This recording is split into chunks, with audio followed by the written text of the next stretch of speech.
कल मैच था CSK versus GT का। कल का मैच विनर रहा जीटी। कल मैच में पहले बैटिंग करके जीटी ने 229 रन बोर्ड पे लगाए, जिसमें साई सुदर्शन ने 84, शुभमन गिल ने 64 एंड जोश बटलर ने 57 रन की इनिंग्स खेली, जिसकी बदौलत 229 रन बोर्ड पे लगाए। अब आ रहे थे चेन्नई की बैटिंग की, जिसमें संजू सैमसंग 0, मैथ्यू शॉट 24, गायकवाड़ 16, उर्विल पटेल 0, कार्तिक शर्मा 19, रियो ब्रेविस 8, शिवम दुबे 47, अंकुर कंबोज 19। तो ऐसी बैटिंग की वजह से ओनली 140 रन चेन्नई बना पाई। बात करें गुजरात के बॉलर्स की, जिसमें मोहम्मद सिराज ने 3 विकेटें ली, कागिसो रबाडा ने 3 विकेटें ली और राशिद खान ने 3 विकेटें। अच्छी बॉलिंग परफॉर्मेंस की वजह से गुजरात ने चेन्नई को इजीली चेज करते हुए रोक लिया।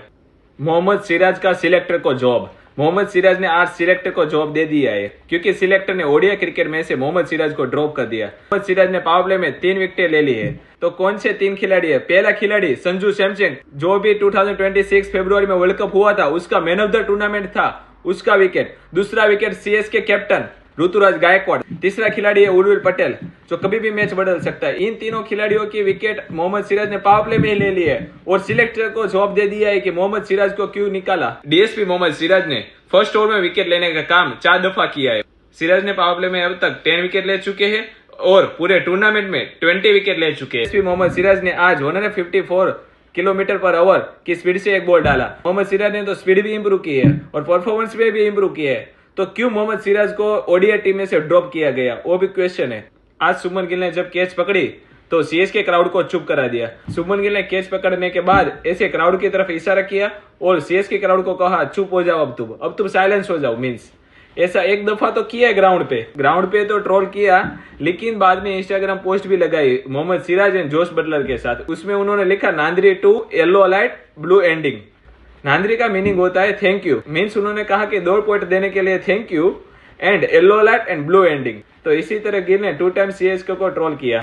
अब बात करते हैं सर एम एस धोनी के बारे में। सर एम एस धोनी ने जब कैप्टनसी छोड़ी तब वो सीएसके की टीम अलग लेवल की थी। उन्होंने जब कैप्टनसी छोड़ी तब सीएसके की लेगेसी बना के कैप्टनसी छोड़ी।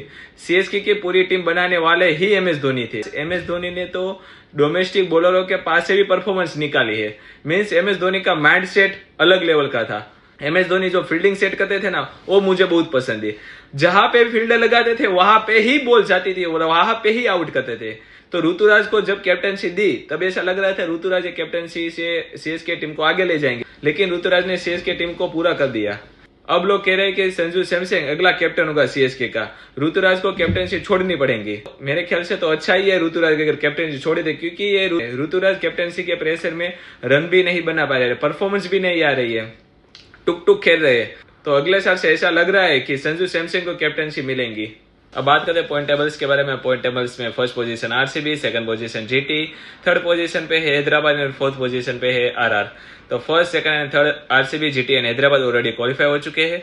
राजस्थान अगर अगला मैच जीत जाएंगी तो ऑटोमेटिक क्वालिफाई हो जाएंगी। अगर राजस्थान हार गई तो बात आती है पंजाब और केकेआर, दोनों में से जो टीम जीतेंगी वो क्वालिफाई हो जाएंगी। लेकिन आज सीएसके आने की वजह से सीएसके एलिमिनेट हो चुकी है। अब देखते हैं कि इस फोर्थ पोजीशन पे कौन सी टीम क्वालिफाई होती है।